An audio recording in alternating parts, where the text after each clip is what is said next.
Good evening to all of our Sacred Heart parishioners and those who are parishioners at our St. Joseph Mission in Jacksonville. We come to our third video for Holy Week. As you might be able to tell from the blinds behind me, the sun has now gone down. I had two meetings in between video number 2 and number 3, so it's now truly Tuesday evening. But we come to the third piece, which for me is going to be a focus on the agony of the garden and on Judas's betrayal. So let's just jump right on in. I want to kind of separate it out. There's no neat way to do it chronologically. So I want to start with Judas, just a few comments on him, and then on the agony in the garden itself. So first of all, I'm going to read two passages, one from Luke chapter 22, and then one from John, as Jesus foretells his betrayal in chapter 13. This is what we read. Now the feast of unleavened bread drew near, which is called Passover, and the chief priests and the scribes were seeking how to put him to death, for they feared the people. Then Satan entered into Judas, called Iscariot, who was of the number of the 12. He went away and conferred with the chief priests and captains how he might betray him to them. And they were glad and engaged to give him money. So he agreed and sought an opportunity to betray him to them in the absence of the multitude. And here's the portion from John's Gospel. This is actually at the Last Supper. So technically that first passage would have been what we call Spy Wednesday, or tomorrow of this Holy Week, the Wednesday of this week. And the second one would be from the next day at the Passover meal. When Jesus had thus spoken, he was troubled in spirit and testified, "Truly, truly, I say to you, one of you will betray me." The disciples looked at one another, uncertain of whom he spoke. One of his disciples, whom Jesus loved, was lying close to the breast of Jesus. So Simon Peter beckoned to him and said, "Tell us who it is of whom he speaks." So lying thus close to the breast of Jesus, he said to him, "Lord, who is it?" Jesus answered, "It is he to whom I shall give this morsel when I've dipped it." So when he had dipped the morsel, he gave it to Judas, the son of Simon Iscariot. Then, after the morsel, Satan entered into him. Jesus said to him, "What you're going to do, do quickly." Now no one at the table knew why he said this to him. Some thought that because Judas had the money box, Jesus was telling him, "Buy what we need for the feast," or that he should give something to the poor. So after receiving the morsel, he immediately went out, and it was night. Notice a couple of the details of the story that jump out. First of all, that striking detail, the last line, when Judas went out, it was dark. He was literally in a spiritual place of darkness. He had betrayed his rabbi. We don't know exactly the motivation. Some people say that Iscariot is not a proper surname. It's some kind of a moniker that might be associated with the freedom fighters who were trying to get the Romans out of the land. Some people think he had anticipated that Jesus was going to be more of a political type of leader, and he wanted to see that type of shift in authority. And when Jesus kept avoiding those kinds of opportunities to respond to the crowd acclaim, he was perhaps growing more and more agitated and more disappointed. And finally, perhaps he had just come to the conclusion that this Jesus is not going to accomplish what I have been hoping for all this time. And so out of frustration, out of spite, he decides to turn him over. And we're not sure. What we know is that two things, really. We know that Satan entered him. Both Luke and John give that detail. And We know ultimately that he went to the Sanhedrin to exchange his discipleship for a bag of coins. How sad. And yet, how many times are we guilty of this? Before we dismiss Judas too rapidly, think of how many times we choose something else over our relationship with Christ. Sometimes it's the same equivalent. Sometimes our pursuit of material things, our pursuit of career advancement, our pursuit of social status, where we think maybe our discipleship, the fact that we are known as Christians, will lose us friends or lose us popularity, or we just don't have time for God because we are caught up in the rat race of life trying to get ahead according to our own agenda.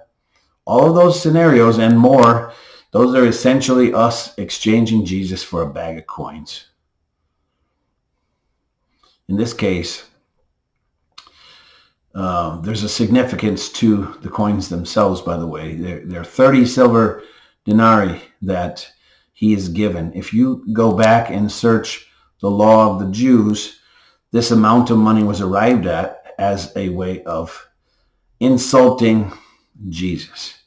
So in the same passage that refers to an eye for an eye and a tooth for a tooth, which is actually a passage to prohibit escalations of revenge and violence so as to avoid the Hatfield and McCoy scenario, that if somebody puts your eye out, you can't, go and kill them and take their life. The punishment cannot exceed the original offense is the point of that passage. But in the same passage, it gives some rough equations for what if you, through your own irresponsibility, you kill a neighbor's livestock in an accident or kill one of their slaves or what have you. It kind of lists in a catalog type fashion the recompense that is recommended under the law. And it says that if you, through your own negligence, cause the death of another's male slave, the cost of reconciling yourself to the community is 30 silver denarii. It's the price of killing a slave. So while others are proclaiming Jesus to be king, to be the Messiah, the Sanhedrin's response back is, this is what we think of your Messiah.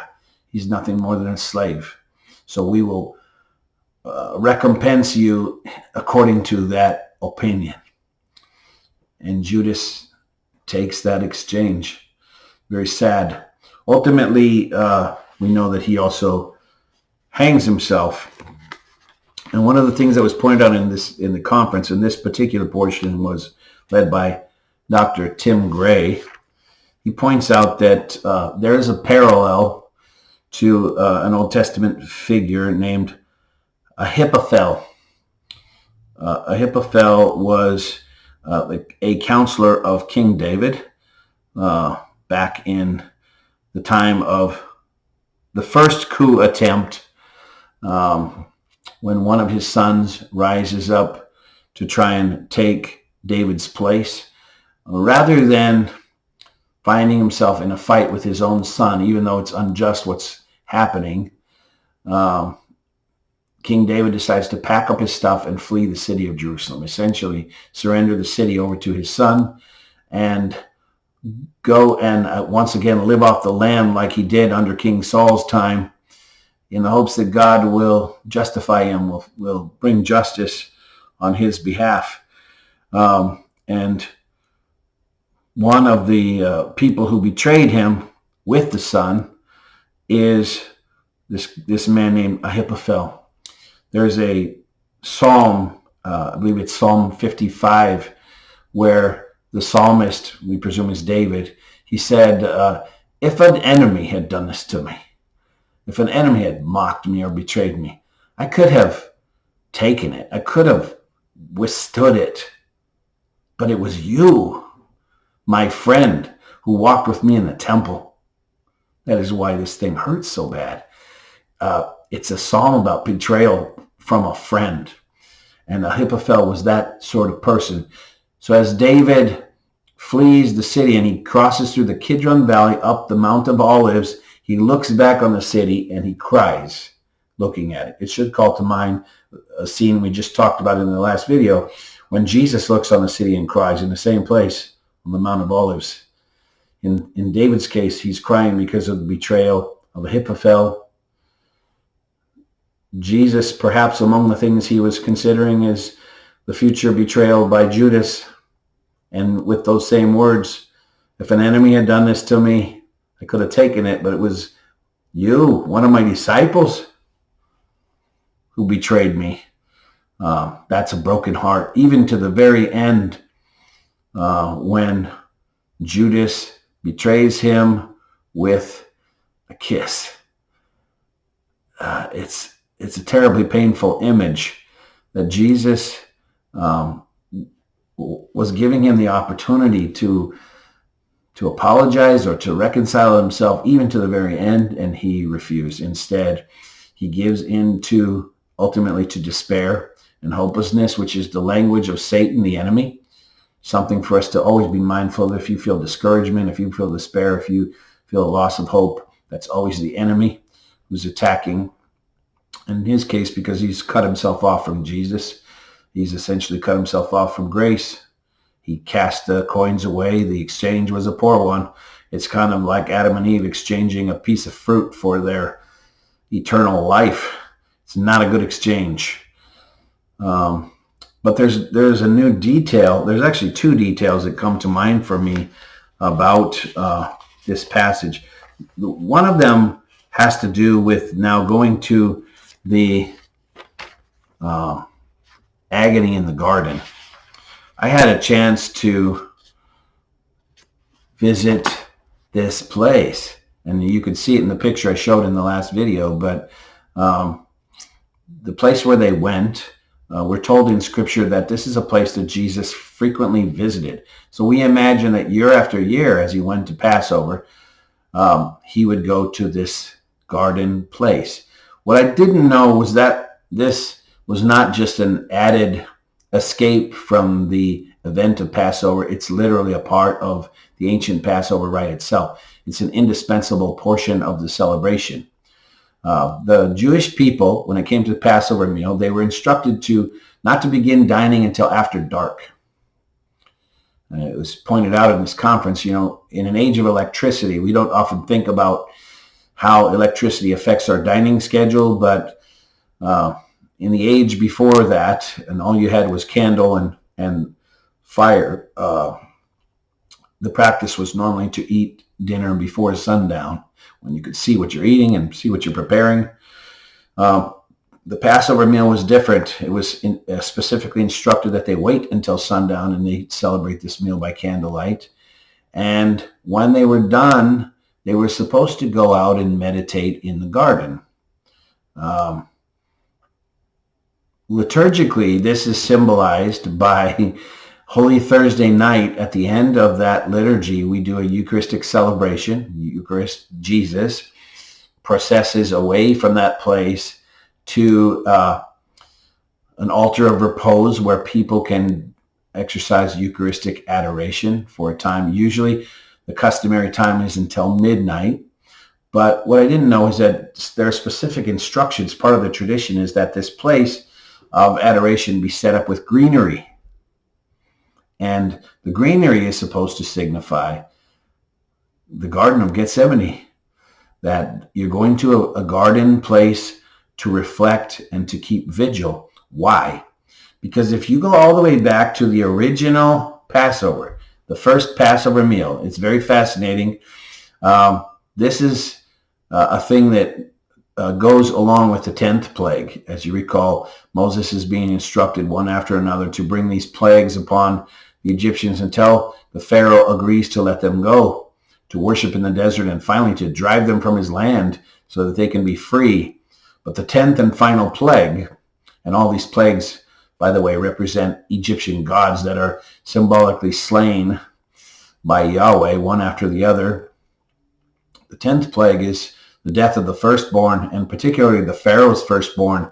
It's significant because Pharaoh himself claimed to be divine. He claimed to be the son of Ra, the son of God, and therefore that he was a divinity himself, and therefore his son was a divinity. the firstborn of God would be struck down. That was the curse. And for the Jewish people, the way that they would be spared is to prepare this Passover lamb in the way that I spoke of in the last video.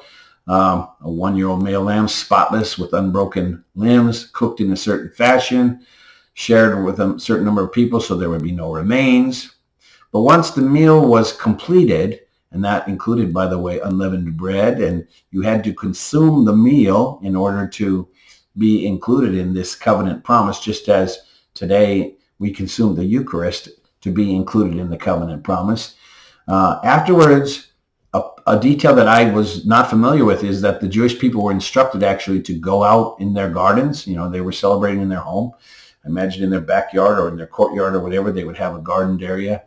And they were supposed to keep vigil, according to ancient Jewish texts. The idea was that you would go outside and pray and watch and make sure that the angel of death truly did pass over your home. They were supposed to pass over because you marked the doorposts of your home with blood, the blood of the lamb, but you also kept vigil to make sure that this was the case, that your children would be spared. According to the clues of the text, according to Tim Gray, the way that Jesus kept checking on his inner circle of apostles and finding them asleep corresponds with the watches of the night, and puts the arrival of Judas Iscariot exactly at midnight. The next watch after that, from midnight to 3, is called the cockcrow watch. And it was during that time when the cock crowed that Peter denied Jesus 3 times, denied even knowing him. But according to the story of Moses, the angel of death arrived at midnight after the people kept vigil. So when it says that Jesus was accustomed to going to this olive garden, it was to keep that portion of the Passover ritual. And this garden was called the Garden of Gethsemane. Gethsemane actually means olive press. We have discovered archaeologically today a cave in that olive grove. In the depths of it, there's an olive press and a honed out stone basin where the olive oil was collected and gathered. And the thought was that the apostles, perhaps they knew the owners of the garden or what have you, but that they kept their vigil in this cave each year. When Jesus leaves 8 of them and departs with the 3 of his inner circle, Peter, James, and John, they say they go a stone throw away today when you go visit. The cave is controlled by the Orthodox Church. You can go down in that place. There are masses going on constantly there. Across the street, literally, to the next block, a stone throw away, is where the 3 gathered with Jesus, and he went a bit further. That place is marked by a very large stone and a church called the Church of the Nations, where Jesus had his agony in the garden. The key thing that I learned was that the apostles failed to keep that vigil. And because of that, the firstborn son was killed. And so it turns out that the angel of death in this case is a type of Judas Iscariot, because he descends upon Jesus, and it's his betrayal ultimately that brings Jesus' death about. How often do we betray Jesus in our own life? That is a sad thing to consider, but he played a significant role in that. But before he came, there's another thing. He says to Peter, "Stay awake lest you be put to the test." And apparently the Greek word for test in that case is the same word used to describe his own agony in the garden. When he says be put to the test, he himself was put to the test. What is that test exactly? Well, first of all, as I mentioned on Sunday, one of the things I had not considered is that obviously he's dying to rectify original sin, which was brought about by Adam. And the curse that was brought down upon Adam by God's judgment at the end, if you recall, was that Eve would experience labor pains going forward and bringing forth children.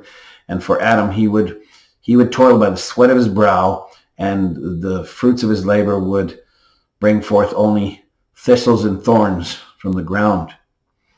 And so Tim Gray talks about the Adamic curse, which is present in that he sweated in the garden. In this case, sweating drops of blood. It's a literal medical event. It's not hyperbole. Apparently, when someone's under great distress, and this is a rare thing, but it has been documented, when someone's under extreme stress, you can reach such a worked up state that the capillaries that are closest to your sweat glands can rupture, and you can actually be sweating blood. And that is in fact what happened to him. What would cause him such great distress? I don't think it was lack of trust in God the Father, but what it was, the test was that we believe he felt the full weight of humanity's sin, all of it. What was going to be placed on his shoulders, that he would be the scapegoat, all this sin placed upon him, that he felt the full weight of that. And you know what that means? That means not only past sin, that not only means present sin from his day, but it also meant future sin, our sin. My sin caused some of the agony in the garden. Your sin caused some of the agony in the garden. While he was waiting, with the apostles failing to keep vigil, that's what he was reflecting on. Was it really a satanic attack? And by the way, it's pointed out that normally, customarily, what would be taking place is that the apostles would have had several meals by that point. After a heavy meal, you're exhausted. They had some wine to drink. It's a little bit kind of like that feeling you have after Thanksgiving dinner. You're ready to take a nap, and they were into the late night, past their normal bedtime. I mean, there are a lot of natural excuses you can make, but on a spiritual level, what's happening is they fail to keep vigil. And it's the message that's on our Adoration Chapel: could you not keep watch for 1 hour? Not that I need more Catholic guilt, but sometimes we really fail to keep vigil with the Lord. And in every case, when we fail to keep vigil, what happens is we fall away. But in this case, when they come for him, and when the soldiers are coming from Caiaphas's house down the hill to collect him with torches, he can see them coming. He can likely hear them coming. He doesn't run because he is handing himself over to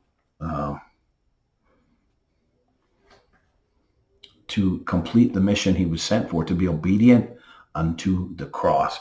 It's a thing I'll talk a little bit more about also when we talk about the Passion, but Elizabeth Klein, when she was giving her presentation, she spoke about the Greek word paradidomi. Paradidomi means to be handed over to death, to be delivered over to death, to give yourself over to death or over to the people. In one passage, it says that Jesus gave himself over to the priest, who gave him over to the Gentiles to be killed. That all translates as the same word. And it's also a word that can be translated as betrayed. Judas paradidome Jesus. He betrayed him. But Jesus, in a more positive sense of the word, gave himself over. That word paradidome applies to what he was doing as well. He surrendered himself over. And we'll have more to say in the next message, but that came at the hour of the angel of death, as people were failing that post-Passover meal vigil. Think about some of that as we continue our next reflection on the Passion of Christ. God bless you.